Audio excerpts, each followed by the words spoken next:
Welcome back. We start our news bulletin from Brazil, where 1,071 new deaths have been recorded from the coronavirus, taking the toll to over 71,000, with more than 1.8 million cases. In the US, the number of infections has crossed 3.2 million after over 66,000 people tested positive in the past 24 hours.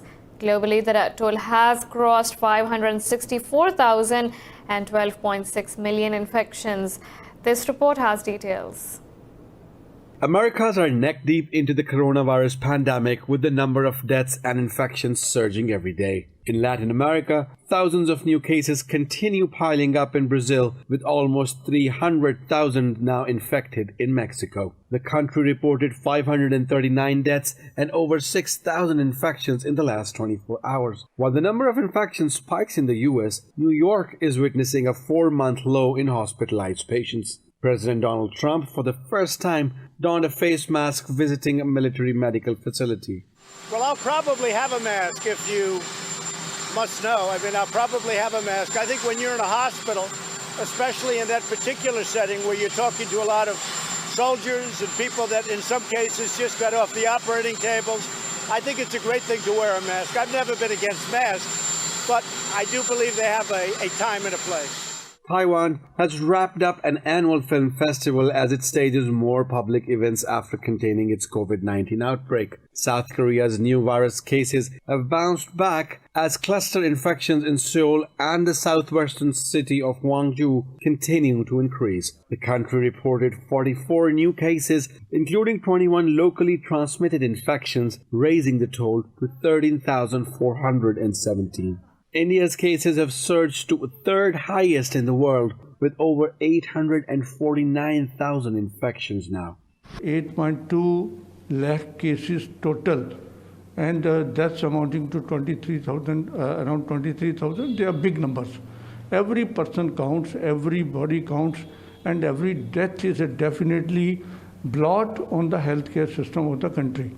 Meanwhile, South Africa has reported a record over 13,500 new cases, taking the toll to over 264,000. Public hospitals in the country are expressing concerns about shortages of available beds and medical oxygen as cases surge. Over in Australia, Victoria State has reported 273 new cases, marking a week of triple-digit increases in the infections. Meanwhile, in Pakistan, 74 people have died of coronavirus in the past 24 hours, raising the toll to nearly 5,200. The Health Ministry says over 2,500 new cases were detected overnight, taking the tally to nearly 245,000. The ministry said over 156,000 people have recovered from the virus so far. It said more than 2,100 patients are in critical condition. The province of Sindh is badly hit by the virus, with nearly 104,000 infections, while Punjab has reported over 86,500 cases. The ministry said over 1.5 million tests have been conducted so far. In another news, the UN Security Council has passed a resolution to extend the trans-border humanitarian aid for Syria on its 5th attempt. President of the Council, Christoph Yusin, said the mechanism of assistance will continue through a single checkpoint on the Turkish border for 1 year. Yusin said 12 of the member states voted for the resolution, while 3 countries, including Russia, China, and the Dominican Republic, abstained. Report home, June and Dimitri, just tell them that the German ambassador asked how those people who gave the instructions to cut off the aid of 500,000 children, if they are ready to look into the mirror tomorrow.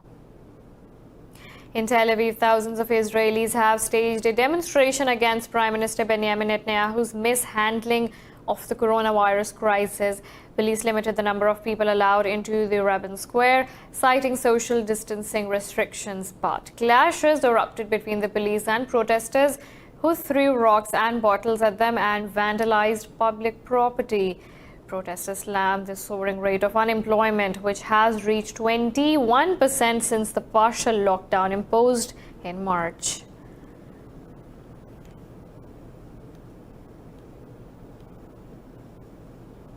Jordan's King Abdullah has held talks with U.S. CENTCOM head General Kenneth McKenzie in Amman.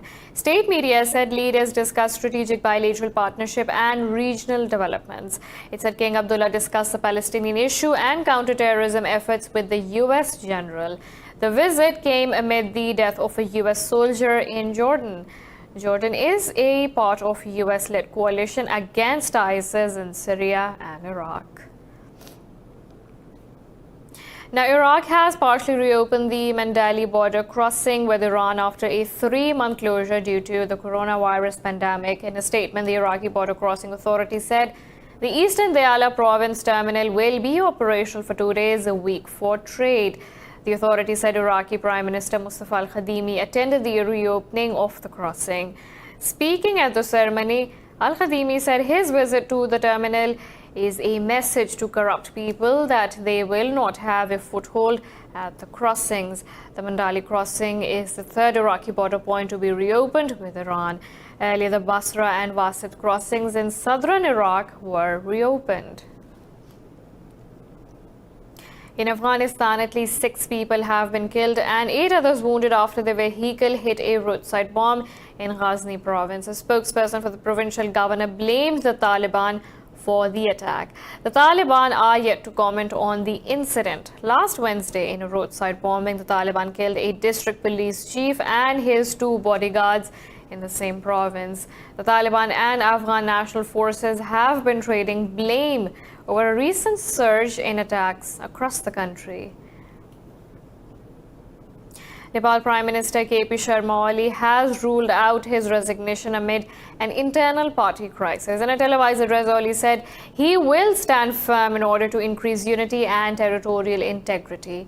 Tensions have risen after a series of meetings between Oli and the party's executive chairman failed to reach a solution. Oli, a moderate communist, led a coalition with former Maoist rebels to a shock victory in national elections in 2017. The former Maoists have since merged with Oli's group. The Prime Minister has vowed to uplift the national self-respect and protect the Federal Republic. The ongoing political scenario might have increased concern and sensation about the political stability, durability, and established system in many minds. I want to assure them, in order to increase unity amongst Nepalese people, protect the Federal Republic of the nation, uplift the national self-respect, sovereign power, and territorial integrity, I would stand firm. In Russia, thousands have marched in the far eastern city of Khabarovsk in support of its regional governor, who is being held in pre-trial detention. Sergei Fogel was detained on Thursday and is charged with organizing the murder of several entrepreneurs 15 years ago. The governor could face up to life in prison if found guilty of the charges that he denies. Fogel swept to power in 2018 after defeating a rival from ruling United Russia party that backs President Vladimir Putin. Video footage showed people chanting, "Fogel is our choice." One protester said Fogel did everything for the region, including building orphanages and improving roads. Turkey has slammed the international condemnation over the decision to change the status of Hagia Sophia from a museum to a mosque. President Recep Tayyip Erdogan said it represented his country's will to use its sovereign rights. President Erdogan said Muslim prayers will begin at the UNESCO World Heritage Site on July 24th. Erdogan called upon everyone to respect the decisions made by Turkey's judicial and executive authorities. The Turkish leader said the process of turning Hagia Sophia into a mosque will take up to 6 months. The United Nations agency UNESCO has urged Istanbul to immediately open a dialogue to preserve the monument's status as a heritage site. Poland is voting in a knife-edge final round of the presidential election that may shape the country's future relations with the European Union. In the first round of polls held on 28 June, incumbent Andrzej Duda took a lead but failed to achieve an all-out majority. Duda is facing Warsaw Mayor Rafał Zajewski in today's final runoff election. Duda has strongly backed most of the government's changes to the judiciary that the EU says have undermined the rule of law. The president is an ally of the ruling Law and Justice Party, and if he loses, the opposition can force a big change in the politics. Polish president holds the power of veto, and Ziołkowski says if he is elected, he will block legislation that he believes will undermine democratic norms. The UK has announced a £705 million package to boost infrastructure and recruit more staff on Britain's border. This comes as the UK prepares to leave the European Union Customs Union at the end of the year. Cabinet Office Minister Michael Gove says additional money will pay for new border control posts and 500 extra border force staff. The new funding will include up to £470 million to build port and inland infrastructure and £235 million for IT systems and staffing. Meanwhile, the opposition Labour Party has accused the government of laziness in its preparations for the end of the transition period. Mali's President Ibrahim Boubacar Keïta has dissolved the Constitutional Court in an attempt to calm the growing unrest that has killed 4 people. In a televised address, the president said he will not tolerate such violence. Keïta said authorities will nominate new members and the reformed court will help find solutions to disputes arising from the polls. The court has been at the center of controversy after it overturned provisional results for parliamentary elections in March. Meanwhile, in an interview, Prime Minister Boubou promised to form an inclusive government very quickly to address the challenges. Protesters are calling for Keïta to resign for his handling of militant conflict, an economic crisis and the disputed elections. We're now taking a short break, but stay tuned for more news.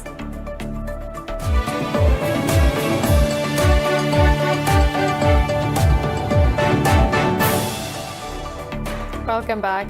A 5.1 magnitude earthquake has jolted Tianjin City in China's northern Hebei province. No casualties have been reported so far. China's Earthquake Network Center says the epicenter was at a depth of 10 kilometers in Goei district of the Tianjin City.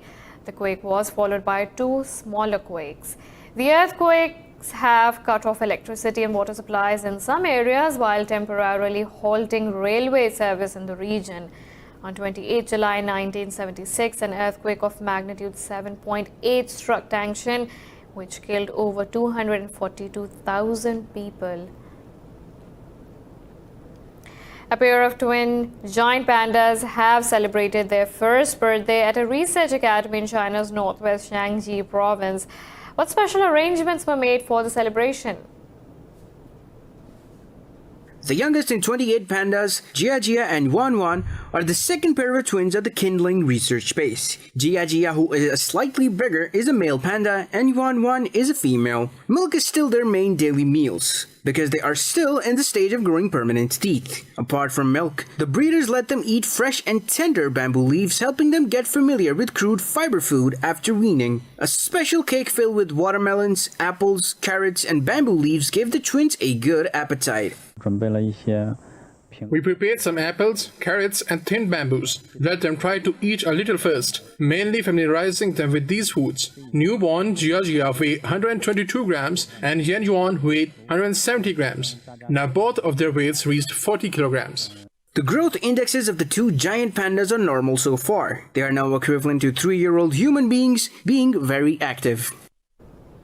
In China, village in central Hunan province has shaken off poverty and attracted many youths to come back and start businesses in their hometown.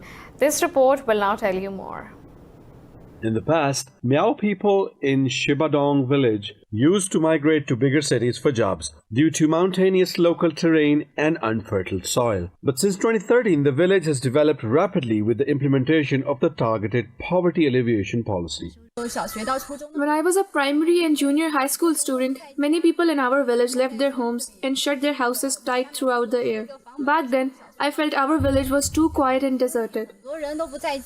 Local farmers planted special agricultural products under the guidance of experts. After 3 years of development, the average annual income of the people in the village has increased from about $229 to $257 US. The whole village has been lifted out of poverty, and many young local residents, including she, have chosen to come back.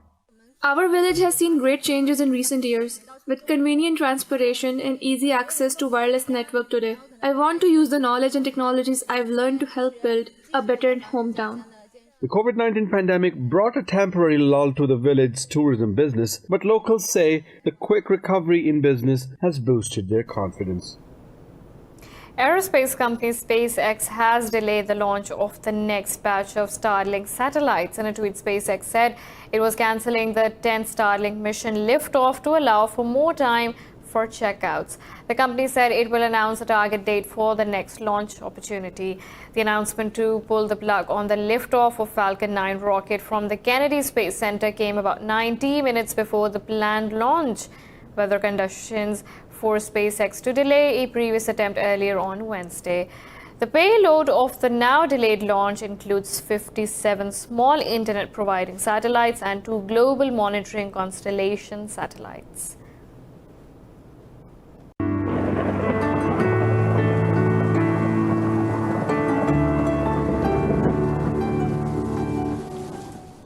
Now let's look at the weather from around the globe.